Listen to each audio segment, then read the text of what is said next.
कंवारी ननद। अंजलि की उम्र लगभग 30 साल हो चुकी थी। वो एक स्कूल में टीचर की जॉब करती थी। अंजलि के घर में उसकी माँ के अलावा उसका छोटा भाई और भाभी भी रहा करते थे। 30 साल की उम्र होने के बाद भी अंजलि की अब तक शादी नहीं हुई थी।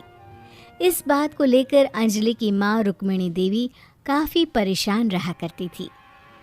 माँ, मैं स्कूल जा रही हूँ, ज़रा मेरा टिफ़िन तो दे दीजिए।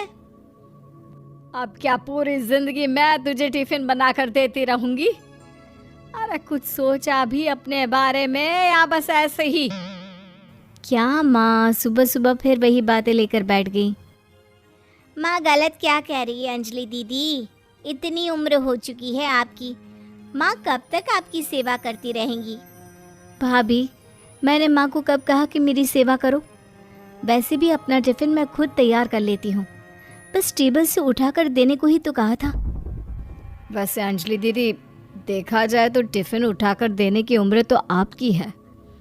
आपका अपना घर परिवार बच्चे होते तो ये जिम्मेदारी आज आप पूरी कर रही होती। एक बात मेरी समझ में नहीं आती, अगर मेरी शादी नहीं हुई तो इसमें मेरी क्या गलती है और तुम सब लोग मेरे पीछे क्यों पड़े रहते हो? अरे कुछ कहना क्या पीछे पड़े रहना होता है? अपने छोटे भाई को देख, तुझसे 3 साल छोटा है लेकिन 2-2 बच्चे खेल रहे हैं आंगन में।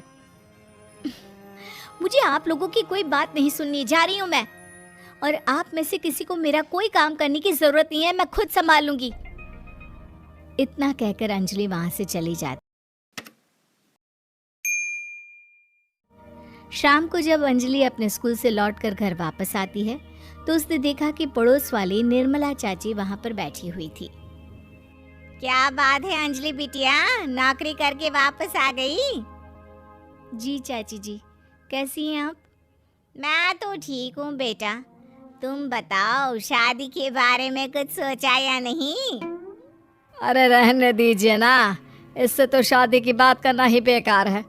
कुछ भी कहो तो गुस्सा करती है, बात बात पर आंखें दिखाती है। माँ, आप ऐसा क्यों कह रही हैं? मैंने कब आप पर गुस्सा किया?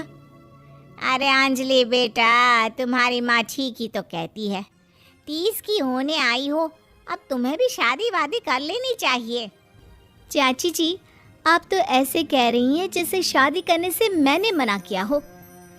रहने दीजिए निर्मला चाची, हमारी अंजलि दीदी को अभी तक उनकी पसंद का दूल्हा नहीं मिला ना, इसीलिए वो शादी नहीं कर रही। भाभी, ऐसी कोई बात नहीं है। अरे तो फिर क्या बात है? तुम्हारी माँ ने तुम्हारे लिए इतने रिश्ते ढूंढे लेकिन तुम्हें कोई पसंद ही नहीं आता। क्या है ना चाची जी, हमारी ननद रानी नौकरी जो करती है ऐसे ही थोड़ी ना किसी को पसंद कर लेंगी। अरे भाई, नौकरी का घमंड है तो बात अलग है, कोई और बात हो तो बताओ, कोई रास्ता निकाला जाए। नहीं नहीं चाची जी, कोई बात नहीं है, बस मुझे अभी तक अपनी पसंद का कोई मिला नहीं है। सुन लिया आपने, इस लड़की के तो पर निकल आए हैं और इतनी उम्र में अपनी पसंद का कोई मिलेगा भी नहीं इसे। माँ, आप मेरी शादी को लेकर हमेशा मुझे ताने क्यों मारती रहती हैं? अपनी माँ की बातें तो ताने लगती है। ताने हैं? बताओ, मैंने कुछ गलत कहा क्या?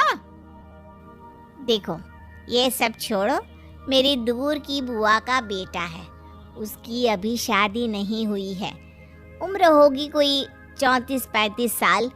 आप कहें तो बात आगे बढ़ाऊं? अरे हाँ हाँ, क्यों नहीं, ये भी कोई पूछने की बात है। अरे जल्दी से लड़के को यहाँ बुला लो। माँ, आप मुझसे पूछे बिना मेरी शादी की बात करने जा रही हैं और मेरी उम्र 30 भी पूरी नहीं हुई है। निर्मला चाची कह रही है कि वो लड़का 35 साल का है। अंजलि दीदी, आपको क्या लगता है इस उम्र में कोई फिल्म का हीरो आएगा आपके लिए? देखिए, अब पसंद और नापसंद की बात तो रहने दीजिए, पसंद करने की उम्र तो आपकी निकल चुकी, अब तो जो भी मिले उसी से शादी कर लीजिए, इसी में भलाई है। तेरी भाभी बिल्कुल ठीक कह रही है, अब जैसा रिश्ता मिले उसके लिए हाँ कर देना ताकि हम भी गंगा नहाए। ठीक है, चलिए मैं उस लड़के को कहती हूँ वो कल ही अंजलि को देखने आ जाएगा। अगले दिन निर्मला चाची के दूर का रिश्तेदार अंजलि को देखने उसके घर आता है। उसका नाम था अजय। अंजलि जी, तो आप नौकरी करती हैं, वो भी स्कूल में? जी हाँ, मैं स्कूल में टीचर हूँ। हमारी बेटी बहुत होशियार है। अरे पढ़ने लिखने में इतनी होशियार है, इसीलिए तो इसकी नौकरी लगी है स्कूल में। अब हाँ हाँ ठीक है आंटी जी, ज़रा मुझे भी तो बात करने दीजिए आपकी बेटी से। जी पूछिए ना, क्या पूछना चाहते हैं? अंजलि मैडम, ये तो बताइए कि आपने अभी तक शादी क्यों नहीं की? बस ऐसे ही, कहीं कोई रिश्ता पसंद नहीं आया इसलिए। लेकिन क्या मैं आपसे पूछ सकती हूँ कि आपने शादी क्यों नहीं की? अंजलि, क्या कर रही हो तुम? लड़कियों को इस तरह की बातें नहीं शोभा देती।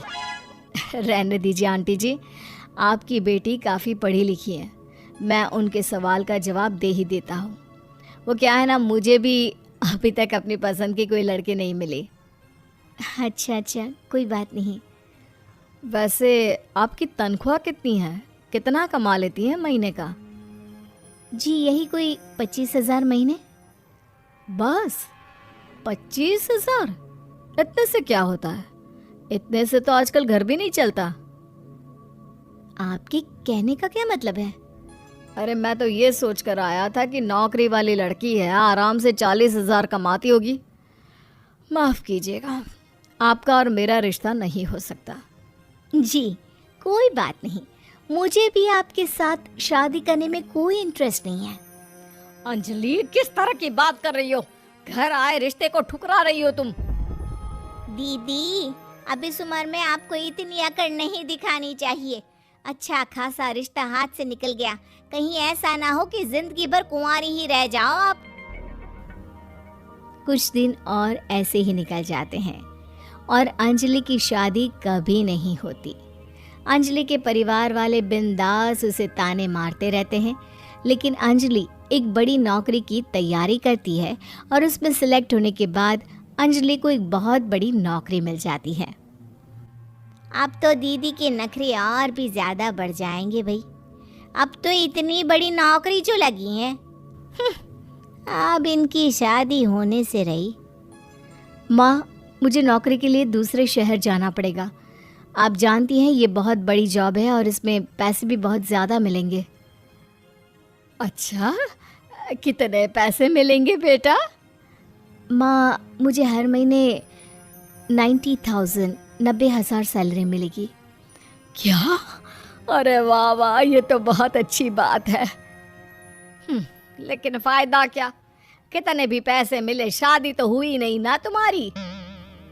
अंजलि नौकरी करने के लिए दूसरे शहर में चली जाती है और जब कुछ महीनों के बाद वो वापस घर आती है तो उसे अपने पति के साथ देखकर उसके घर वाले हैरान रह जाते हैं।